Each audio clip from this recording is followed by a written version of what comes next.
Los emprendedores tecnológicos son más optimistas que el resto de la población, dice un estudio llevado a cabo por investigadores de la Universidad de Almería. Ese mismo estudio dice también que el optimismo desmesurado podría estar en la base de numerosos fracasos en nuevas empresas. Uno de los autores de ese trabajo es Jorge López Puga. Jorge, muy buenas. Hola, buenas tardes, ¿qué tal? Él es investigador en la Facultad de Psicología de la Universidad de Almería y lo primero que hay que aclarar o definir mejor es ¿qué es un emprendedor tecnológico, Jorge? Bien, pues un emprendedor tecnológico es básicamente aquel que produce o da un servicio, produce un producto o da un servicio basado en la tecnología, ¿no? En las nuevas tecnologías. Ese estudio dice que la gente que tiene esta propensión de la que usted nos habla normalmente es más optimista que el resto de la población. Lo era ya antes de tomar esa decisión, claro, no es que poner en marcha una empresa te convierta en optimista. Sí, es cierto, es cierto. En general la literatura, los trabajos que profundizan en las características de las personas emprendedoras, de las personas que crean empresas, vienen a decirnos que en la mayoría de los casos estas personas son, entre otras cosas, muy optimistas, ¿no? Entonces nosotros hemos tratado de arrojar luz sobre este tema en el caso de los emprendedores de base tecnológica. ¿Cómo es a grandes rasgos el perfil psicológico, que en este caso es lo suyo, de un emprendedor tecnológico en este país? Bien, nosotros realmente no hemos abarcado la figura completa, dijéramos, del emprendedor tecnológico. Más bien nos hemos centrado en lo que denominamos como emprendedores potenciales de base tecnológica. Emprendedores potenciales de base tecnológica se refiere simplemente a estudiantes universitarios a los cuales les gustaría crear una empresa de base tecnológica al finalizar su estudio. Por ello, llamarles potenciales, ¿no? Uh-huh. Entonces, en este caso, hablando del optimismo, lo que hemos observado es que estas personas tienden a ser más optimistas que otras personas que no son clasificadas como tales, como emprendedores tecnológicos potenciales. Y a su vez también hemos observado que son menos realistas. Es decir, y eso, ese perfil, ese patrón, como bien dice, pues puede ser en algunos casos perjudicial. Antes de entrar en la parte poco realista o negativa también de la cuestión, ¿cuáles son las cualidades en general del emprendedor tecnológico optimista, por definición? En general, el optimismo sería ideal. Cuando nos dedicamos a hacer cualquier tarea en la vida diaria, cotidiana, el optimismo suele ser positivo, y cuando más la creación de empresas. Sería poco, poco viable que una persona que se dedicase o que pretendiese crear una empresa no fuese optimista. Porque, hombre, veríamos problemas en todos los sitios y no daríamos los pasos apropiados para ello. Es decir, es bueno que sean optimistas estas personas. Sin embargo, pues como le digo, un exceso de optimismo puede ser pernicioso para el desarrollo de la tarea. Sí, ahí querría yo que entráramos, porque leo en su informe que el optimismo desmesurado puede estar en la base de numerosos fracasos de nuevas empresas. ¿Qué tipo de empresas son las más propensas a fracasar por exceso de optimismo? Básicamente se podría generalizar a cualquier tipo de empresa. Sí, pero hoy en día, como usted ya sabe, vivimos en una sociedad muy tecnologizada, podríamos decir, ¿no? Donde la tecnología es una fuente inconmensurable de desarrollo y crecimiento económico, ¿no? Luego, quizás somos más sensibles a ese excesivo optimismo pernicioso, dado que nuestra sociedad se basa en la tecnología, ¿no? En televisión, medios de comunicación, internet, teléfono, no sé, ¿no? No simplemente eso, ¿no? Porque estaríamos hablando de tecnología puesta al funcionamiento en intercambio de servicios, sino en productos, ¿no? En telefonía móvil, vehículos, cualquier tipo de producto que se base en esa tecnología. ¿En qué área de la empresa cree usted que es más pernicioso el optimismo desmesurado? Básicamente la toma de decisiones. Ante una toma de decisiones puede ser los órganos que toman decisiones en una empresa, el optimismo es bastante problemático. no sé, estoy pensando en consejos de dirección, etcétera, etcétera. Por lo general, cuando eso suele pasar, por ponerle un símil, que Mm. vengo reflexionando últimamente, por poner un símil, imagínese usted el caso de los deportes. Por ejemplo, en el caso del fútbol, ¿no? Yo no soy muy aficionado al fútbol, prefiero más el motociclismo en este caso, pero imagínese un equipo de fútbol que tiene a la vista de 3 o 4 días un partido muy importante. Si ese equipo abusa del optimismo, podrá llegar a la conclusión de que ellos son los mejores jugadores que el contrincante, que van a jugar en su campo, llevan una ventaja de puntos, por ejemplo, respecto al otro equipo bastante considerable, y eso puede en cierto modo hacer que se relajen, ¿no? Ese optimismo puede hacer que se subestime al adversario, y eso puede ser perjudicial, porque entonces no trabajaría para conseguir el objetivo que sería ganar en este caso. Es decir, en los consejos de dirección de empresas o en la toma de decisiones de las personas que crean empresas, principalmente en las fases previas o iniciales de la creación de la empresa, ahí es donde este optimismo puede ser perjudicial. ¿Hay alguna forma de que detectemos nuestro propio exceso de optimismo cuando vamos a poner una empresa, pues no sé, una asesoría de estas o una de estas empresas a las que se recurre para que hagan determinado estudio y no sé qué? Quizá en ese tipo de iniciativas es fácil pasarse ¿Hay alguna forma de que lo sepamos de antemano? ¿Podemos medirlo de alguna manera? Sí, en general en el área de la gestión, administración y dirección de empresas hay una tradición relativamente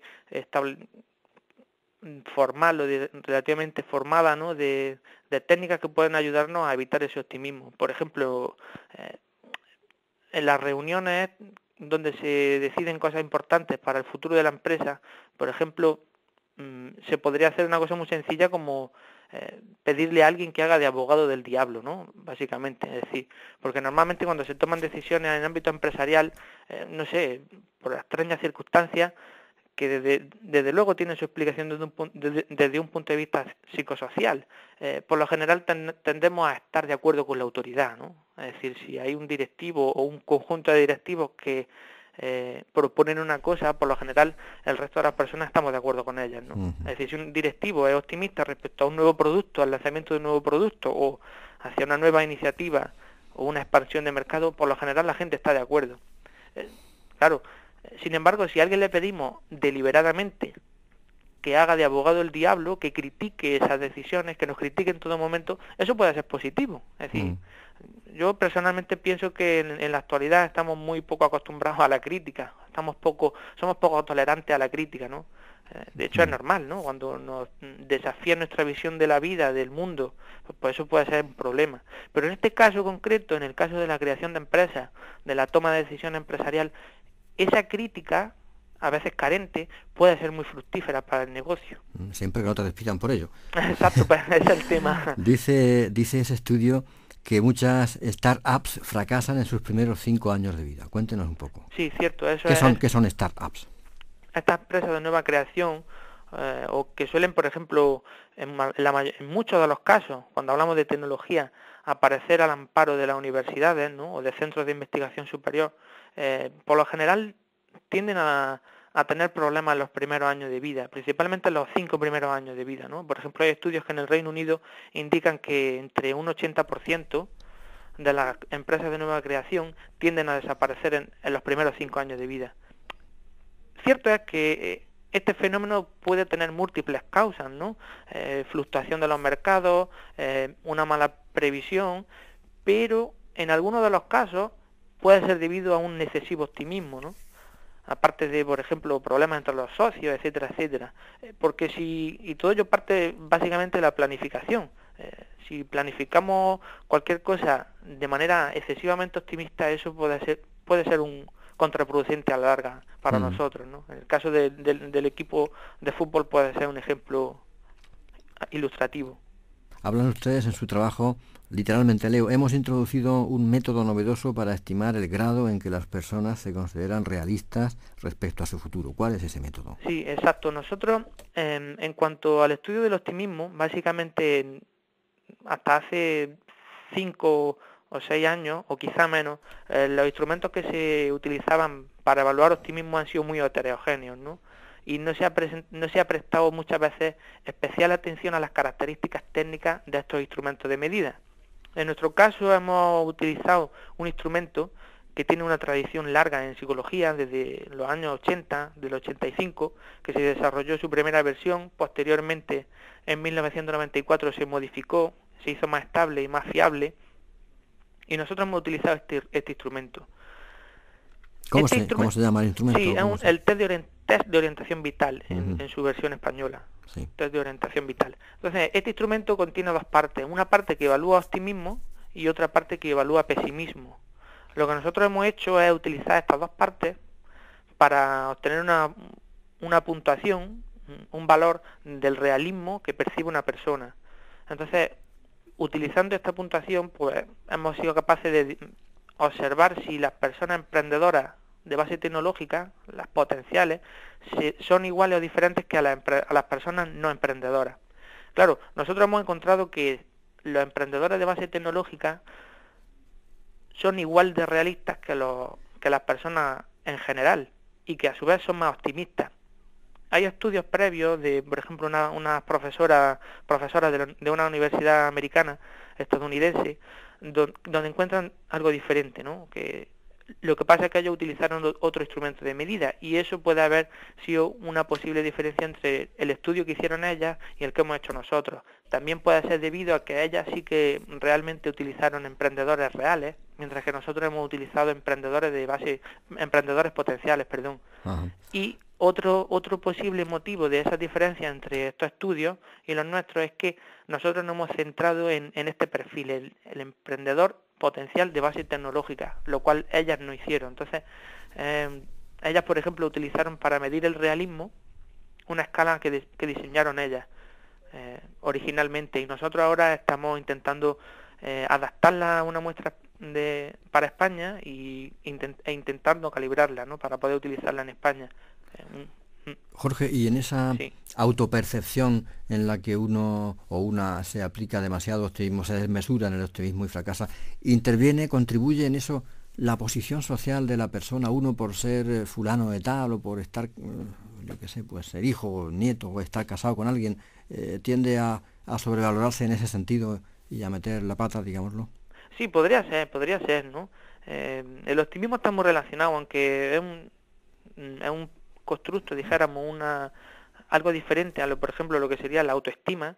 Sí es cierto que la autoestima y el optimismo van juntos, ¿no? En la medida en que una persona, por ejemplo, tiene más autoestima, por lo general tiende a ser más optimista, lo cual eso vendría a explicar, por ejemplo, el fenómeno que usted dice, ¿no? Es decir, personas que tienen un linaje con más renombre, por ejemplo, o que tengan una situación socioeconómica más favorable, pues quizás en estos casos estas personas a lo mejor disfruten de una autoestima más elevada y por tanto pueden también sucumbir más fácilmente a los efectos perniciosos del optimismo, en el sentido de que podrían ser más optimistas que el resto de la gente y podrían caer en los errores de confiar demasiado en una buena perspectiva para el futuro, ¿no? Jorge, un consejo por último para esa persona que imbuida de optimismo va a poner una empresa con la mejor intención, etcétera, pero ¿qué puede hacer? ¿Qué pequeño autoexamen de conciencia puede hacer antes de empezar para no equivocarse mucho? Básicamente yo recomendaría que no abandonase el optimismo. El optimismo es bueno porque nos mantiene en la senda del trabajo, en la senda del esfuerzo para conseguir nuestros objetivos, pero sí es cierto que recomendaría que se dedicase cuidadosamente a reflexionar o reevaluar sus posiciones, en ponerse en lo peor, dijéramos, ¿no?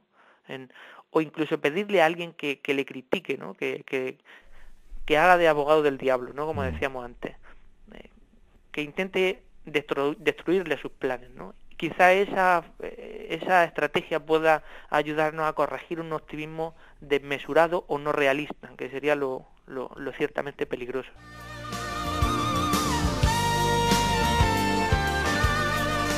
Jorge López Puga, uno de los autores de ese trabajo desde la Facultad de Psicología de la Universidad de Almería. Jorge, muchísimas gracias. Nada, muchísimas gracias a ustedes. Hasta luego. Hasta luego.